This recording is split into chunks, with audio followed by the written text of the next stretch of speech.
Hello everybody, so as you can tell by the title from this video, finally we have some good news to bring you with regards to our TB status of the cows, as you can see behind us. So I think it was the 8th of February, we finally, or 8th of February 2024, finally we had a clear TB test, having been shut down October 21. So Mum has gone through all her paperwork and she's actually written me loads of details of what's been going on over the last 2 and a bit years. So I want to normally we don't do scripts or write stuff down, but there's a lot of stuff in here that's quite important that we get things in the right order and just give you some facts and figures of what's gone on. But I'm not going to read it out as word for word because I should forget, you know, it's just not what I want to do. So I did a little video. So we did a video to announce our TB failure, I think middle of November 21, and because there'd been silence on YouTube, we just didn't do any filming for a couple of weeks, 2 or 3 weeks. So what I'll try and do is I'll link to that at the end if you didn't see it, so you can go and watch it right at the end of the video just to see what happened. But I'm going to go in a lot more detail in this video, just because now it's over, it's a bit easier to do, and back then it was all just didn't want to think about none of it. So we're going to start right at the beginning.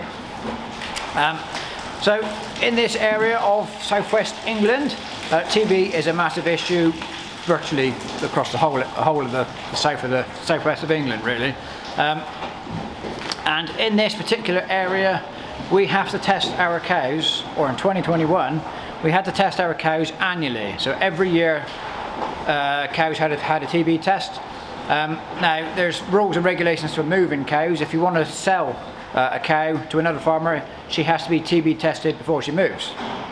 But even if you're not moving, stuff has to be tested in this area every year. Now in the summer, at some point of 2021, we had a letter from the ministry to say this area was going to go on to 6th monthly testing. So when your test is due, the ministry sends you what they call a test window. So you get 2 dates, and between those 2 dates you have to put your TB test in there, and that is called your TB test window. So that October test was due to be our first 6th monthly test, and then we would go 6 months on from there. So what we decided to do, so once the ministry sends you your window, it's up to us then to get hold of our vets to book in a date that suits both of us.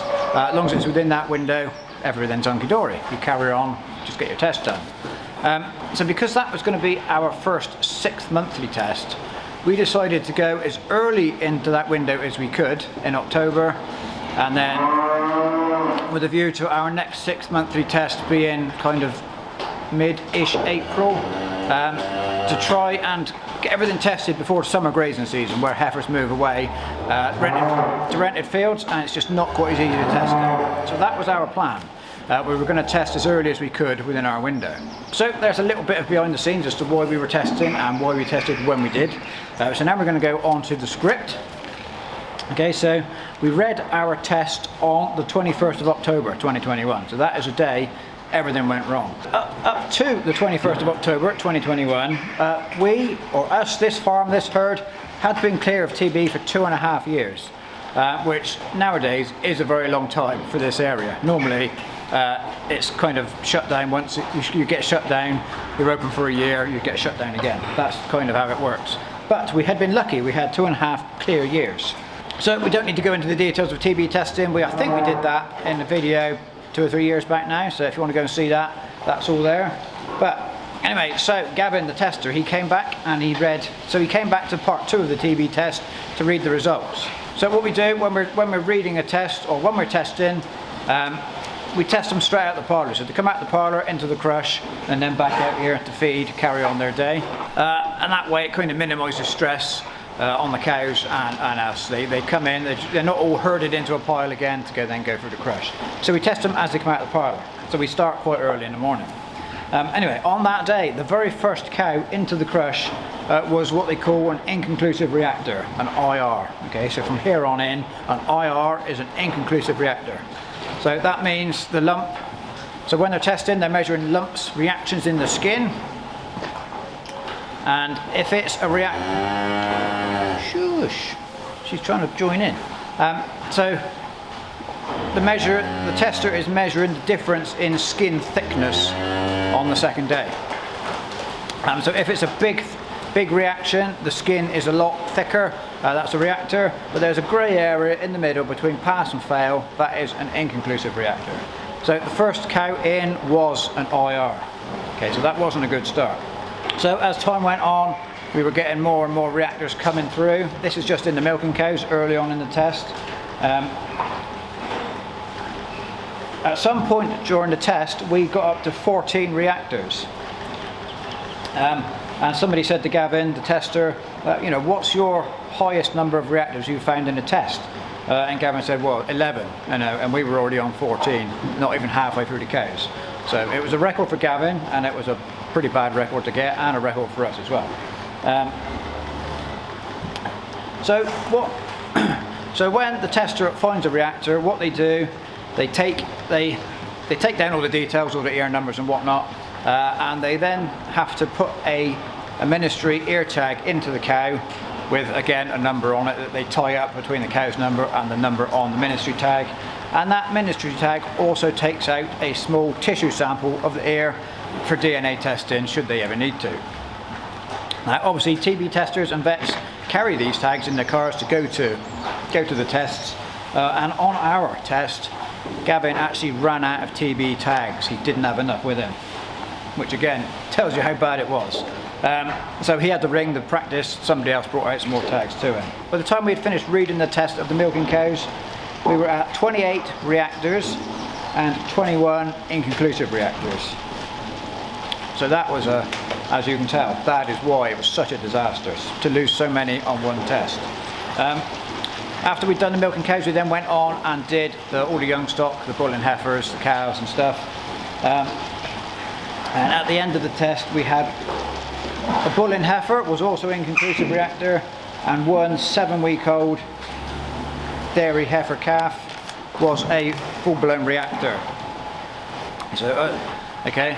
So we'll just mention now that baby calf that went as a reactor, her mother actually the following summer, so summer 2022, her mother became a reactor.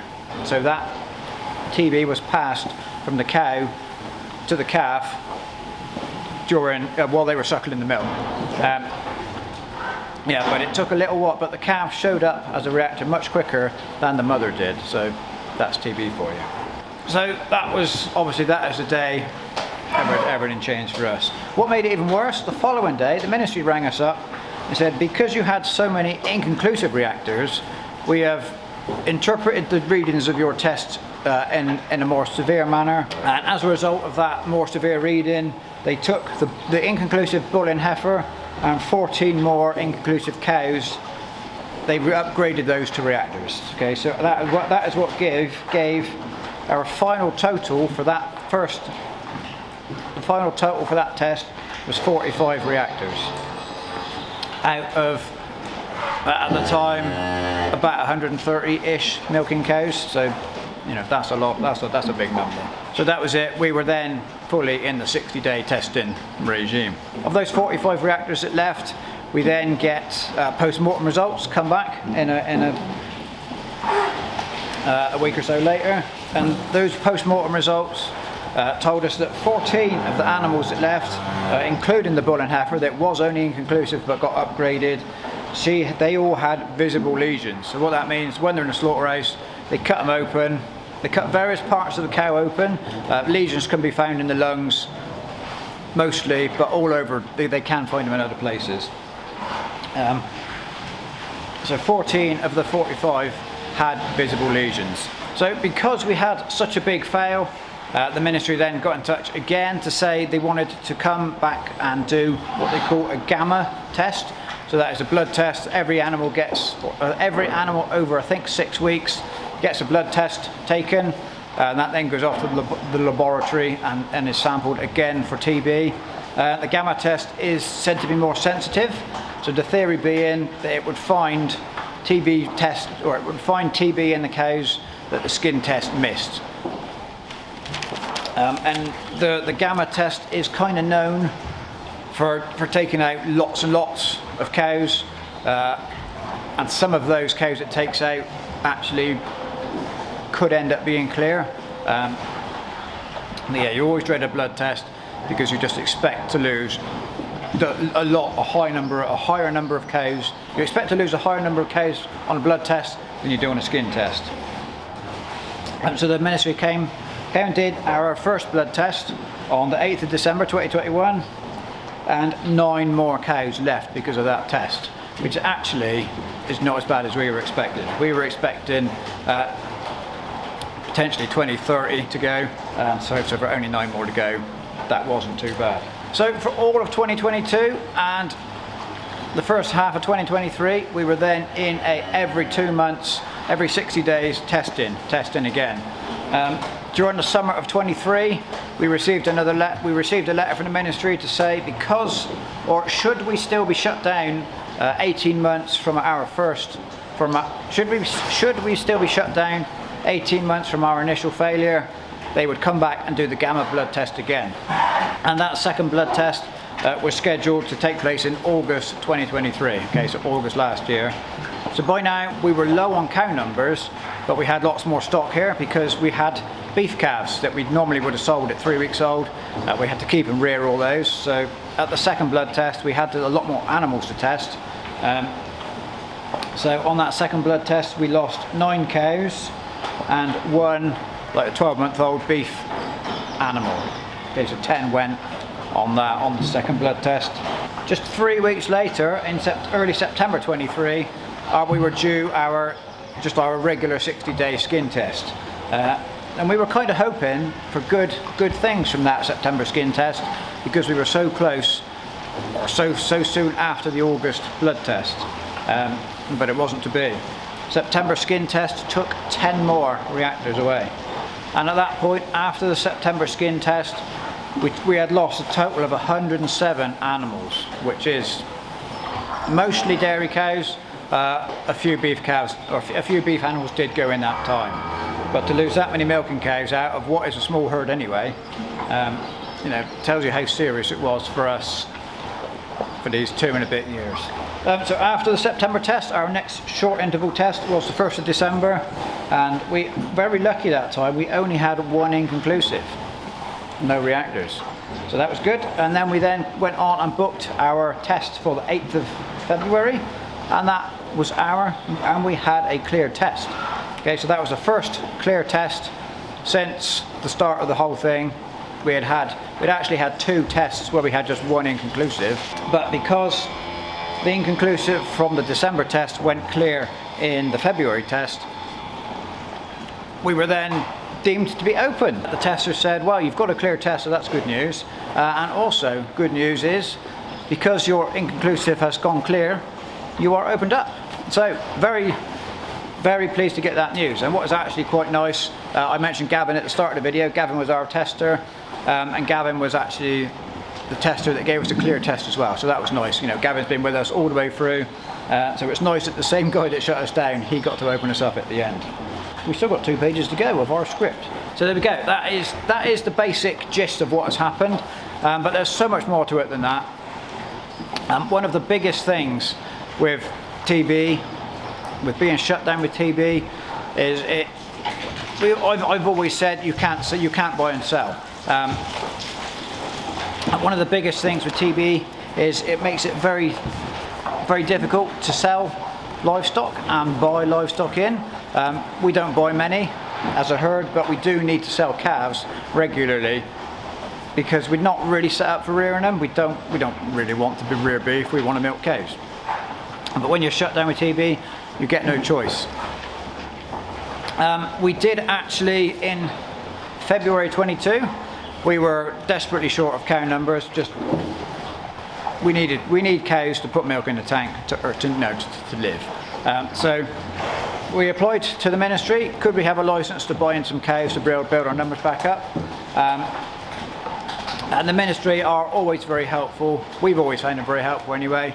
You ask them for a license, and they will let you buy and sell, but it is very, very strictly regulated, and licenses and all that.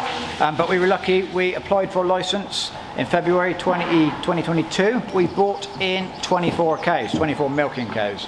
So that was a nice boost to our numbers and kind of got us steadied along a little bit. The problem with buying in during a TB breakdown, anything that you buy in that subsequently fails a test within that breakdown, you only get 50% compensation for. So we didn't replace every cow that we lost, basically because it's too much of a gamble to lose that 50% compensation. So those 24 cows kept us going. We did actually buy a further 10 July of last year. So July 23, we bought a further 10 cows. So by now we were into rearing beef calves as well. There is a market for TB restricted cattle. Again, strictly licensed and regulated, and it has to go to certain places. Not everybody can buy TB restricted cattle. You have to have the right kind of unit to put them into. But a lot of markets, and our local market, they do hold once a month a special TB sale, and we can apply for a license to take stuff to the market, and then potential buyers apply for licenses to take it into their special unit. And we tend to find when we're selling our beef stores, as long as they're over a year old and are done well, I've had plenty of grub, there's not too much discount on the price against a clear herd. But what we also have done just this January, because we were just in January, just gone, because we were getting tight for space, we sold some weaned calves just off of milk, again through the licensed market. So you can move stock. The trouble is with selling stock at below a year old, there was a massive discount on the price. So there's the calves that we sold in January, you lose about £100 per head because of your TB restriction. So you can sell, but if you don't have to, you try and avoid it. So there is, everybody says, oh, you get compensation for your TB cows. Well, yes, you do, but it's still a massive to be shut down. It's still a massive financial burden. If you do sell those calves, you're at a £100 discount already. If you don't want to sell them, and we're lucky we do now, because we've been in the TB situation for, on and off for like 15 years. We've now got enough sheds we can rear the stores should we need to. So if you can keep them to a year, you're not too badly off, but it's all labour and feed and bedding to get them there, which we don't want to do really. So when you lose your cows, you get your compensation for the cow that leaves, but you get they don't take any account of is she in calf, is she milking, is she dry. No, it's a fixed rate price, it's a banded price on the age of the cow. Doesn't take account of anything else, and it also doesn't take account of the fact there's no, as soon as she fails the TB test, her milk has got to be dumped. So once a cow fails, that milk is no longer saleable. None of that's taken into account. So all the lost milk sales, the lost calves, because a lot of cows that left here were in calf. That's all financial penalty, and that's all stomach we have had to bear for the last 2 and a bit years. So that is why TB is such bad news. Why it's such a big thing to finally get clear of TB. That is a very boring but very necessary, I feel, update. It's something we wanted to get out. We've not made a big thing of TB, but it's always been here. But it's been here such a big thing for us the last 2 and a bit years. It's only fair that we tell everybody what's going on, what's gone on, and so now we're on a big push to sell all our beef stores and get some more cows in to make some milk. So there we go. That is the end of this. Very boring, like I said, very boring, very talky, but I think it's important that we did it. So there we go. I will say thank you very much for watching. Thank you for your support over these last couple of years, because I have had quite a lot of questions and comments about it. You've all know it's been going on in the background, but we haven't made a big thing about it. So there we go. So thank you very much for watching, and we'll see you next time.